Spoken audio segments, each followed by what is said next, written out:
Πίτες για γύρο. Πίτες για σουβλάκια. Παππού, πότε θα μας φτιάξεις σουβλάκια? Ο παππούς ο Τάσος μαγειρεύει. Γεια σας φίλοι μου καλοί, τι μου κάνετε? Καταρχήν θέλω να σας ευχαριστήσω για την αγάπη που μου δείχνετε. Τα αμέτρητα και όμορφα σχόλιά σας που μου στέλνετε από κάθε άκρη της γης με γεμίζουν χαρά και με ενθαρρύνουν να συνεχίσω. Ζητώ την κατανόησή σας αν δεν προλαβαίνω να απαντήσω σε όλους. Να είστε όμως σίγουροι πως τα διαβάζω όλα. Σήμερα θα σας φτιάξω πιτούλες. Πιτούλες για σουβλάκι, για γύρο και για οποιαδήποτε άλλη χρήση. Πάμε κατευθείαν να μπούμε στην εκτέλεση.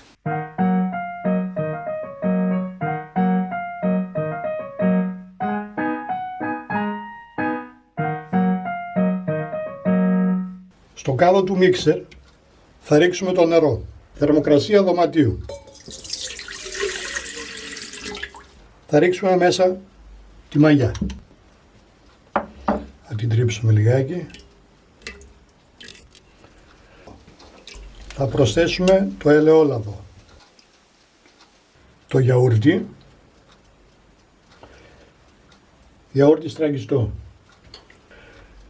και το μέλι. Μπορούμε να βάλουμε και ζάχαρη, αλλά εμένα μου αρέσει το μέλι καλύτερα από τη ζάχαρη.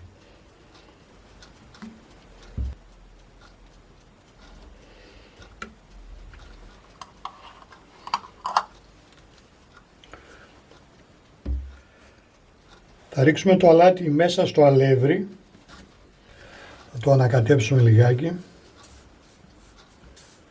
Εσείς που δεν έχετε κάνει ακόμη εγγραφή στο κανάλι μου, κάντε το τώρα. Είναι δωρεάν χωρίς καμία χρέωση. Μοιραστείτε το βίντεο με τους φίλους σας και αφήστε και κανένα like, αν θέλετε. Ελάτε και στη σελίδα μου στο Facebook.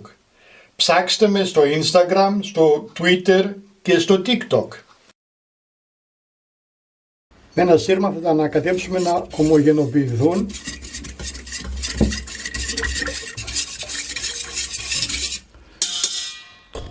Θα κοσκινήσουμε το αλεύρι μέσα στον κάδο του μίξερ.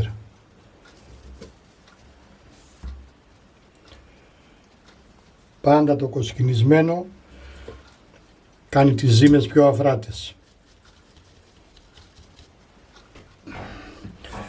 Θα το ανακατέψουμε ελαφρώς, ίσα ίσα να ενωθεί το νερό με το αλεύρι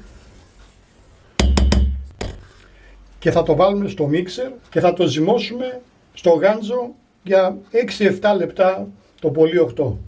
Μπορεί να ζυμωθεί και στο χέρι, έτσι. Θα ζυμώσω λίγο παραπάνω.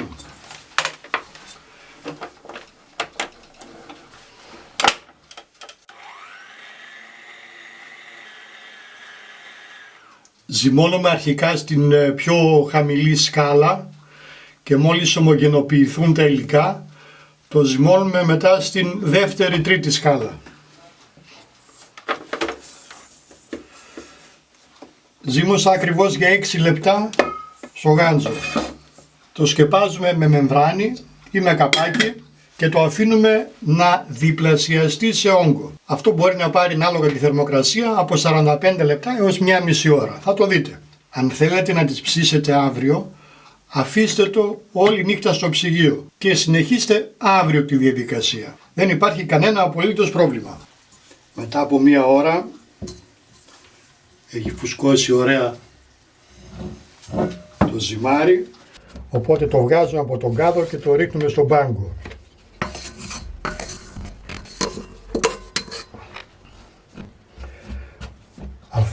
Μαλακό, θα το διπλώσουμε κάνα 2 φορές.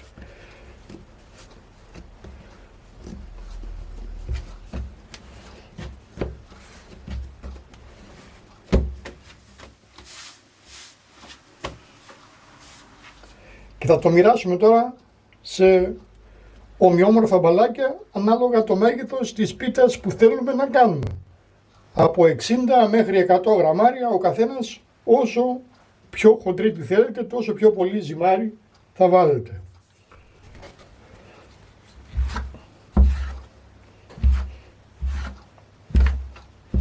Θα τα πλάζουμε σε μπαλάκια.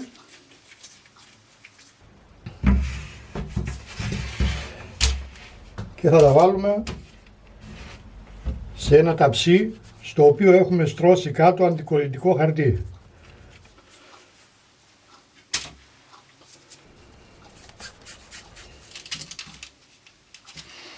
Θα σκεπάσουμε με μεμβράνη και θα τα αφήσουμε για 15 λεπτά να ξεκουραστούν και να ξαναανέβει το ζυμάρι. Μετά από 15 λεπτά είμαστε έτοιμοι τώρα να αρχίσουμε να ψήνουμε. Τα βάζουμε στην άκρη, αφήνουμε σκεπασμένα και παίρνουμε ένα-ένα και τα δουλεύουμε. Τέλειο. Θα ρίξουμε εδώ πολύ λίγο αλευράκι καλαμποκίσιο και θα τα ανοίξουμε έτσι με τα χέρια μας, πιέζοντάς τα. Εκεί που κολλάει ρίχνουμε πολύ λίγο αλευράκι. Μπορείτε να βάλετε και σιμιγδάλι ψηλό, μπορείτε να βάλετε και αλεύρι, ό,τι θέλετε.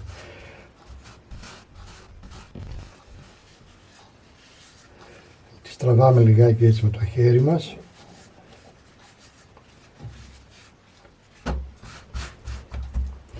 Την αφήνουμε λιγάκι στην άκρη, συνεχίζουμε την επόμενη.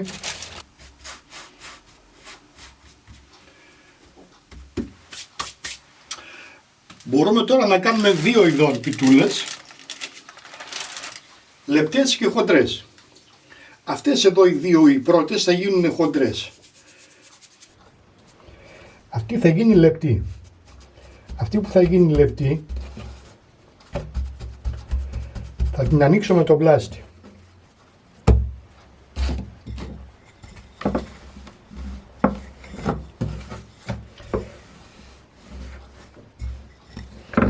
Γούστα είναι αυτά, άλλος τη θέλει χοντρή, άλλος τη θέλει λεπτή.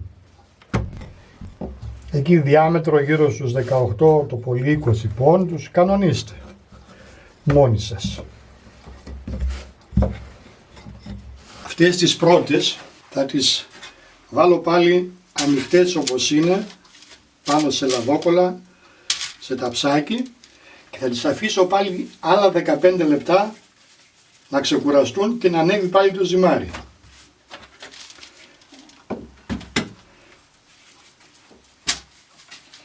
Φυσικά σκεπασμένες, έτσι τις αφήνουμε στην άκρη σκεπασμένες.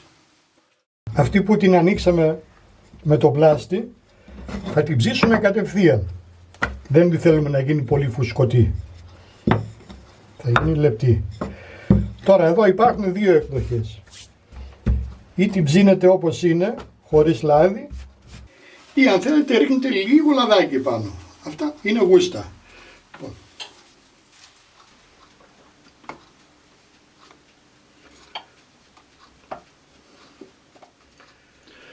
Θα ψήσουμε 3 με 4 λεπτά από την κάθε πλευρά. Θα το δείτε να πάρει το χρώμα που θέλετε.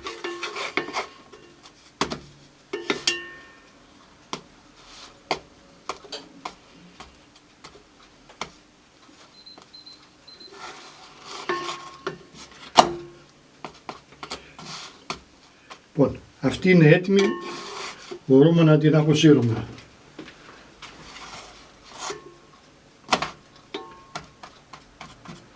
Μια χαρά. Αυτές είναι που ανοίξαμε με το χέρι και έχουν μείνει για 15 λεπτά όπως είναι. Τη ρίχνουμε στο τηγάνι.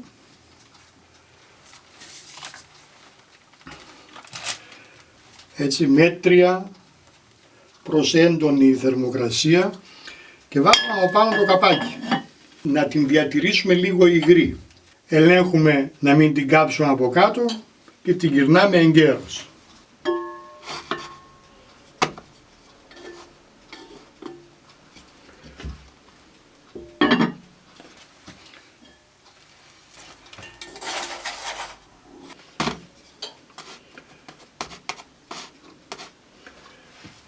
Πάρα πολύ ωραία.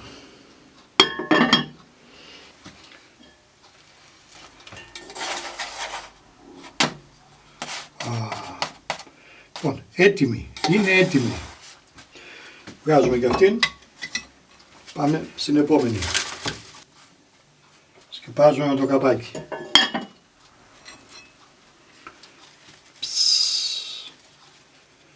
Τέλεια πιτούλα, τέλεια πιτούλα. Τέλεια. Έτσι ακριβώς τη θέλουμε.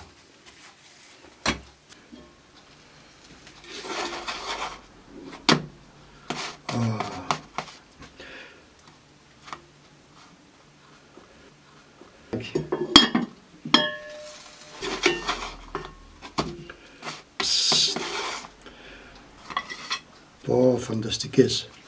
Έτσι. Μαλακές, ωραία ψημένες και ούτω καθεξής. Λεπτές, χοντρές. Έχουμε για όλα τα γούστα παρακαλώ. Προσοχή, μην τις παραψήσετε για να είναι εύκαμπτες.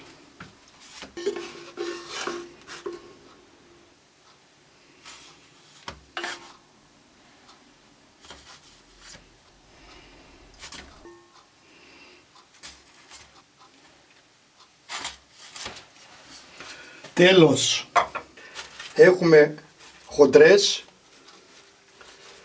έχουμε και λεπτές. 60 γραμμάρια ζυμάρι, 100 γραμμάρια ζυμάρι. Κάντε όποιες σας αρέσει, η ζύμη είναι η ίδια. Αρκεί να μην τις ψήσετε πολύ για να μπορείτε να τις διπλώνετε μετά, να τις κάνετε σουβλάκι, πίτα γύρω και οτιδήποτε άλλο θέλετε να κάνετε, έτσι. Λοιπόν, λεπτούλες, χοντρούλες. Μπορείτε να τις τυλίξετε σε μεμβράνη ή σε λοφάν και να τις καταψύξετε και να τις βγάζετε μία-μία όποτε χρειάζεστε, να τις ζεσταίνετε λιγάκι στο τηγάνι και καλή όρεξη. Τώρα τι ακριβώς θα κάνουμε με αυτές στο επόμενο βίντεο. Να περνάτε καλά και όπως πάντα με αγάπη, Παππούς Τάσος.